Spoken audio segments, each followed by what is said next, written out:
start the recording. For the team call today, and Joseph, thank you for your input there. What I'm going to focus on today is the EXP value stock. Sometimes people don't understand what's available to them in the EXP world and the EXP language that we use, right? So one of the first things I'm going to do is I'm going to go into the back office and log in. And so let me get that going, and then I'll share my screen.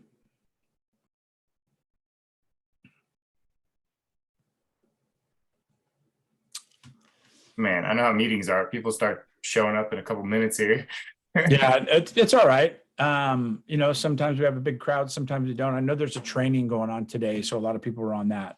Yeah, there's always a lot of stuff going on. I'm really impressed by how much it's a little overwhelming in some regards, but it's awesome how much you guys have available. I'm really happy with that's the the whole for training. That's the whole point of this, is it can be overwhelming. So what we want to do is keep sharing with you the things that are available, because every week, if we keep going over it, you're going to find something that you're like, okay, wow, I didn't know about that. This is new to me. This is a new resource. And to me, that's kind of what it's about. Absolutely. Hey, real quick, Okay. since I am thinking, when you're dealing with like potential clients and stuff, concerning like potential buyers, right? Like what do you provide? Like, what are you okay to provide them with, like from RPR and MLS, as far as things that they might have interest in? Like, can you give them provide them a list of the certain types of homes in the area?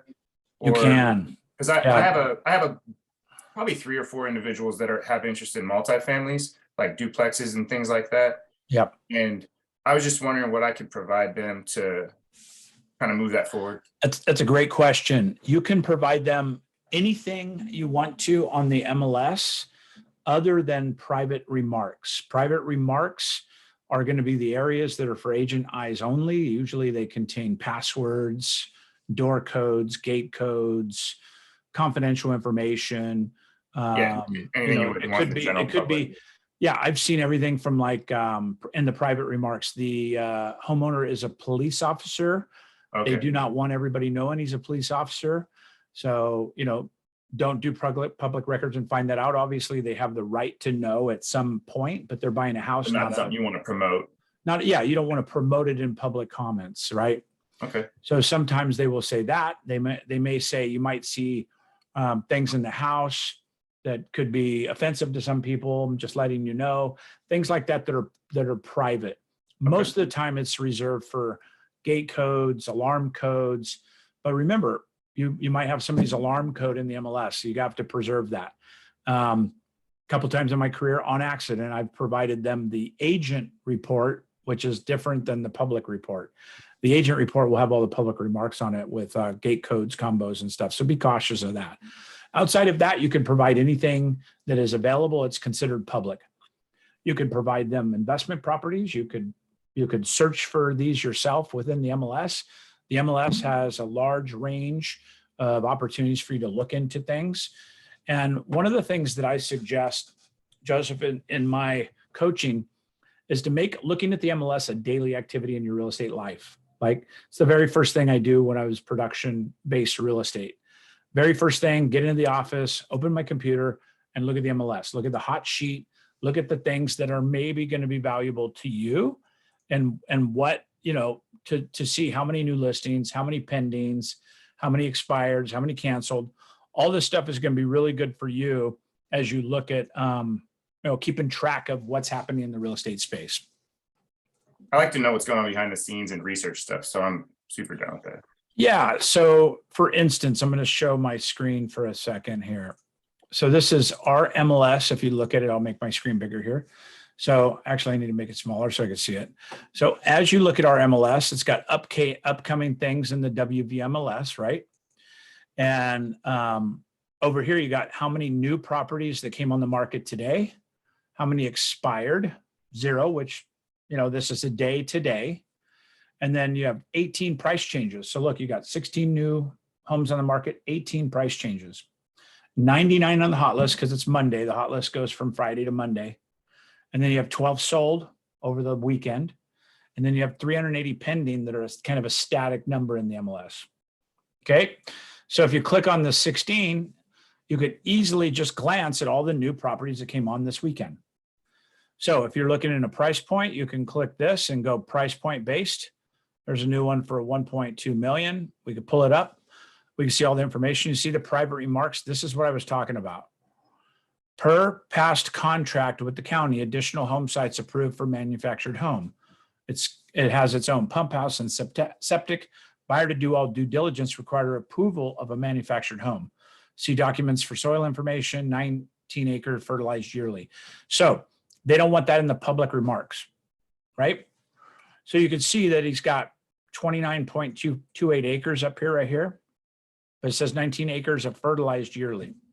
So it's a place that you could put additional information that is not public facing. So when you go to Zillow, this is what you see on Zillow, all that, the public remarks. Okay. So I could take a look at this property. I can come down and open up the MLS. I could go and look at the pictures of it. I can go back and see what else there is. Say for instance, I had a client that was in the 325 range. I go, oh, here's something new at 319. Here's 355. That's a possibility, right? And then that's bare land, that's manufactured. So this is the only one today that's brand new on the market. It just hit the market today. It's got 0 days on the market because it came out today, right? So 0 days, all day today. So you can call your client, say, hey, brand new house just hit the market on Townsend. I just wanted you to be the first to know about it. This is like 0 days on the market. Right? It makes you sound like you're really paying attention and watching what's going on. And all you're doing is looking at the sheet in the morning. You could look at the pictures, see what's going on, see what's happening. You could send it to them. You could do all these things. Okay. If you look, you're going to have private remarks here. This happens to be actually one of my agents. I didn't know that until I just saw this. So Beachy Real Estate, Eric Beachy EXP. Lockbox is located on the front hose bib.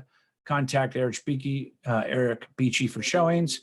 And also says listing agent's a member of the BMP investment group, part of the ownership. Right. So he's disclosing he's an agent. It's also up here in the public remarks. Okay. He doesn't have to put that in public remarks. Matter of fact, I don't know that I would have, but it's up to him to do so. All right. So again, over disclosure. So if we go back, you can see real quick, we can go by city. We can put it all in order. We can go by acreage. We can go by square footage if we wanted to look at that. Lots of ways to glance at this. We can go by bedrooms and say for if this had 100 new listings is when you'd really narrow it down. But honestly, I'd probably go through every one of these listings in the morning. I just get a feel for it. You know, here you got this home and for 235, it looks like it's just land, right? 3.7 acres. You go back to the next one. Look at the next one, Nut Tree, 375, nice little house. What I do is I look at square footage. So I look at and I go total square footage right here, 1424. And I keep a feel of the market and price per square foot because I'm a contractor. That's just what I know. So 375 divide by 1424 is 263 a square foot. Okay. So 263 a square foot, and that is in Salem. So if I come down here to Salem and I go to this one, and this one is 319 divide by 595 square foot, that's going to throw the stuff all out of whack because that's a little tiny place, right? So I'm going to go back to something else in Salem. Here's another one in Salem. So that one is 505 divide by 2296 square foot up here, right? You see these two numbers right there. Okay, that equals 219 a square foot. So real quick, in just a minute or two, I'm seeing that anything above 2,000 square foot is in that 220 a square foot. Anything below 2,000, that first one we did was 260 a square foot. I could validate it with another one. Here's a 1235 square foot in Salem. So per my math, it should be over about 250 a square foot. Let's do this. Let's just get a feel for it, right? So 405 divide by 1235. That one's at 327 a square foot, so even higher. So now we've got a 265 and a 327 square foot. Here's 1,380 square foot in Sweet Home. Here's a 12, that's a manufactured. Here's another one in Salem on a pretty big lot, but let's look at this one. 435 divide by 1689. That puts us at 257 a square foot. So we validated a couple now in the 260 a square foot, under 2,000 foot. If we have anything else that's bigger, like if we look at this, here's Salem at 2296. We already did that one. Here's a Salem at 250 or 2,500 square feet. Let's look at that one and see if it is below the 250. So 589 divide by 2535, lo and behold, 232. So we're seeing kind of a pattern, right? This is not an appraisal. This is not even a CMA. This is just a gut feeling for what's a good deal. So if you see a 2,296 square foot house that's at 405 and it's running, you know, 235 bucks a square foot, 200, it might be a great deal, right? It's under that $250 square foot threshold as an average. The more you do this every day, the more you could dial this in. When I was in production full-time looking at this every single day, I could tell within $10 a square foot if it was priced right, just from looking at it. And if it was outside those parameters, I'd look at the detail. I go, okay, is it a new agent that overpriced it? Has it got a swimming pool or some other thing that is adding to the value of it? Is it something else? Does that make sense, Joseph? Yeah, that makes perfect sense. Just it helps you get like a quick shot of whether something is priced appropriately or exactly. It's just a quick shot. And then now another thing you can do is you can go back to look at the price changes. Okay. So in the price changes, you could see what's going on with actives. So let's go to an actual residence and let's go in Salem since we're looking at Salem. So here we go. This one was priced at 474. They lowered it to 459. So let's check the theory here. 474, 500 divide by 1664. It's $285 a square foot. We were seeing about 265 a square foot. So it was overpriced before? Just rough math, right? I'm not doing an appraisal CMA. I want to be careful not to lead you that direction. But it feels that way essentially. It feels that way in 5 minutes. In 5 minutes, it feels like it's overpriced. And gives you a chance to look through it more detailed. We see a price reduction. Now we go to the new price, 459.9 divide by 1664. That's 276. Now it's still a little higher. So I'd look at the age. How old's the home? Well, it was built in 2020, right? So that might be part of the indicating reason it's running in the 276 square foot range. So new. Okay, but you see how quickly you could be going through these pendings and all these things and just get a good feel for it. So that's one price reduction, right? If we focused on Salem, we do another one. Here's one at 388. It was at, so look at the price reduction here, 399.9 to 399.888. They lowered it $12. So this is an inexperienced agent. This is a rookie agent trying to use the benefits of the hot sheet to their benefit. But as an agent that's experienced, I look at it and I go, immediate problem, right? So you're like, okay, it hit the hot sheet, but they're really not, they're not changing anything. I'd even be willing to bet that this guy doesn't have a proper price reduction paperwork signed. There's no seller that's going to reduce the price by $12. So you don't want to call them out necessarily, but you could call them and say, hey, bud, I noticed you did a price reduction. Did you mean to lower it by $12? Or was that a typo? Or was that maybe just a strategy or something? What's going on with it? It's been on the market only 4 days. So now that it's only been on the market 4 days, they probably either he made a mistake. It was supposed to be at 888, or the seller slept on it and said, you know, 888 is a lucky number. And truth be told, when I did all my real estate business, 888 was my number. Everything I listed was at 888. It was just kind of a lucky number. 777 and 888 were my numbers. But I listed it from the beginning that way. It was just kind of a almost a call sign, right? Good or bad, it is what it is. So a lot of houses that way. The idea that this particular one adjusted in 4 days is probably just a correction of the original price.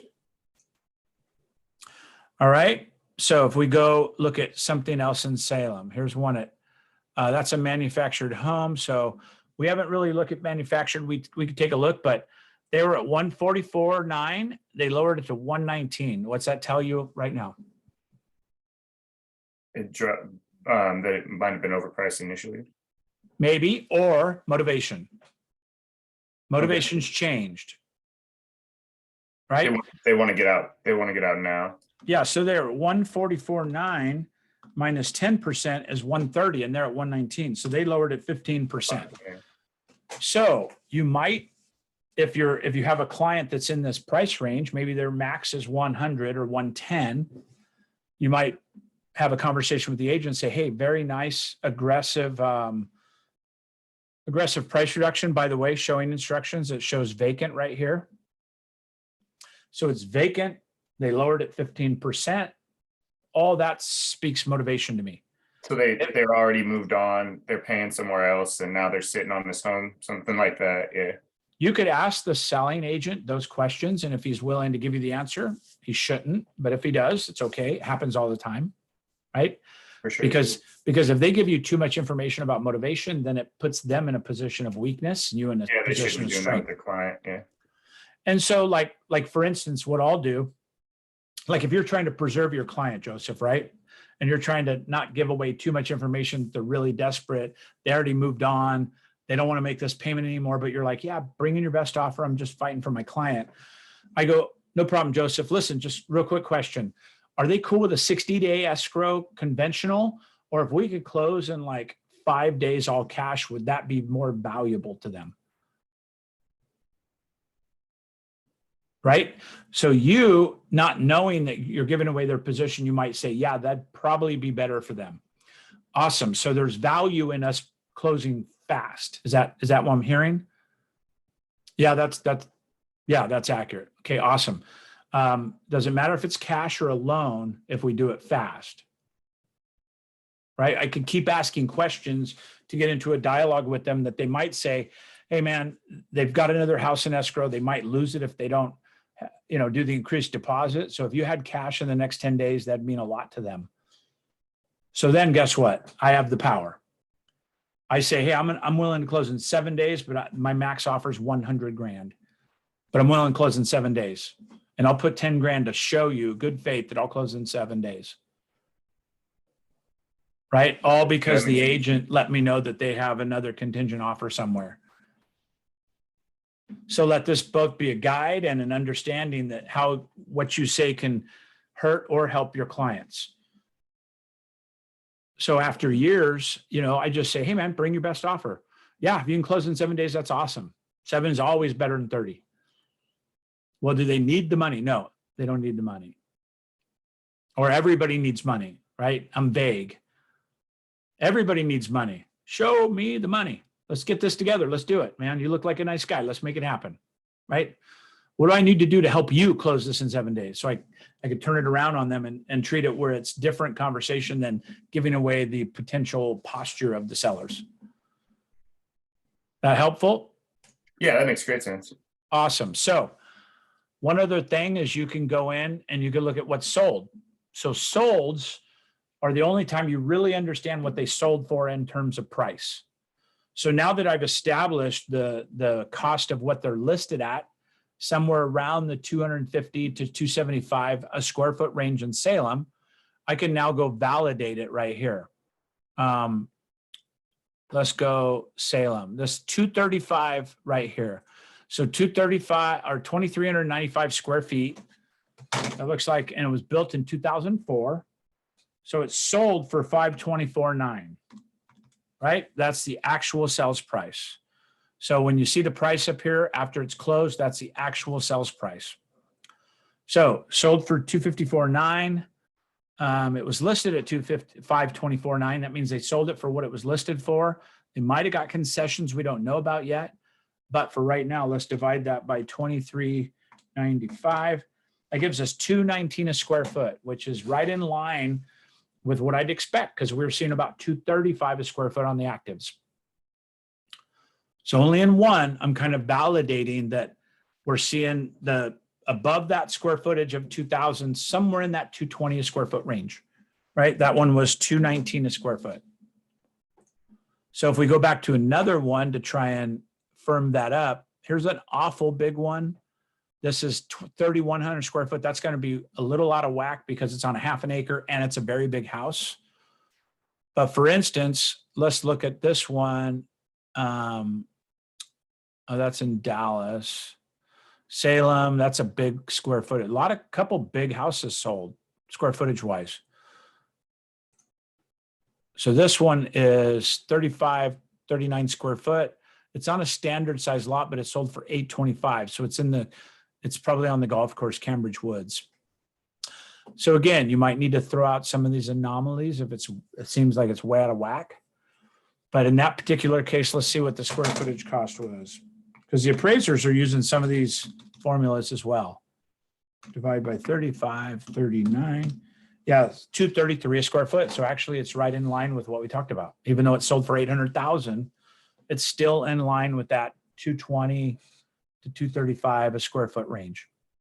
So where else can this help you now?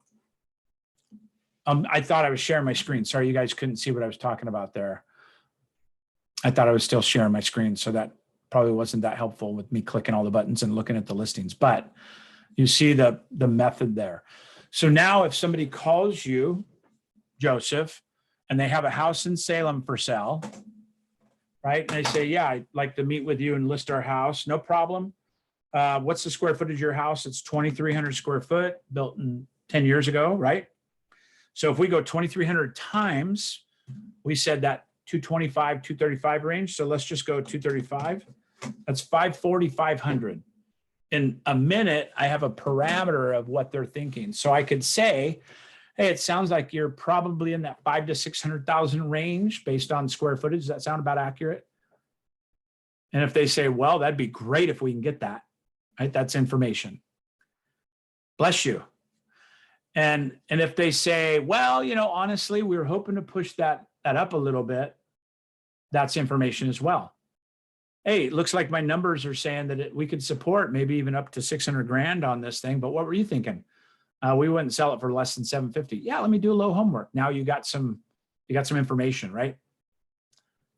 But if you give them a parameter, and you don't always want to do this before the listing appointment, this may be in the kitchen, but imagine walking into the house saying, hey, I've done some homework on it, and I've done some real deep CMAs. And the good thing is it's supporting what I'm seeing in the market of, somewhere in that 235, 250 a square foot range. And then that gives you feedback to them as you're walking around. So I've got the CMA done for you, but I'm in the 500,000 to 600,000 range. Is that what you were thinking? And it's just immediate feedback from them about what they were thinking. Yeah, that's in the ballpark what we're thinking, somewhere in the middle there. Perfect. Now, when you sit down at the kitchen table, you can validate your CMA, knowing that that's probably the target you're all thinking about. That helpful? Yeah, no, that helps a lot. I mean, I'm sure that when you're walking around and you're doing things like that, obviously, the quicker you can respond with relevant information is helpful to the buyer or to your potential clients, and then spurs more conversation and helps you, feel comfortable about the deal, I'm sure, as well, when you're going into it, trying to assess what their needs are. Yeah, absolutely. And Angela, she's got a price point that could be completely out of whack with that. But if you look at statistics, I guarantee a trend will start showing up for price per square foot. It could be $1,000, could be $1,500 a square foot. Yeah, it's just where where people are buying at in that area. My dog and my cat just went at it, I think. So again, I want to reiterate that this is just an observation of what's happening on the MLS to allow you to just get a parameter of what's going on. So when you're looking at the hot sheet, you can go, wow, that looks like a good deal. Why is it under 200 a square foot? Or why is it under this number of square foot, right? It's allowing you to see trends. It's allowing you to see things. And also when you start doing these drive-bys, it really helps you understand what these price points should be at. And when you say an MLS, is RPR like significantly different, or is it primarily the same data? So no. So when you think MLS, it's multiple listing service. That's where all the listings are housed that are part of Yeah. NAR and CAR. So there's 20 different MLSs probably just in California, Oregon alone. There's like 4 up here. They're all different unified groups and stuff. They're all different. Our MLS is one of the big ones. There's our MLS in LA. There's our MLS in Portland and Salem and Eugene, Oregon. So our MLS is the same company, but they have different brand or different offices within different regions in the country. But then you have some isolated, like Shasta Board of Realtors, SBOR, in Northern California. That's one MLS in one territory. There's no other sister MLSs. So they don't share data with others. So an agent in San Francisco, if they were part of our MLS, they'd be able to see our MLS in Redding if they had our MLS. But because it's a private little MLS, they can't see the data, that's why the little areas hold on to their own data, because they need the agents in that MLS to access the properties and the information, right? Yeah. Where our MLS, I could look at the whole state of Oregon. I may not be an expert in that area, but I could look at the MLS anywhere in the state for our MLS.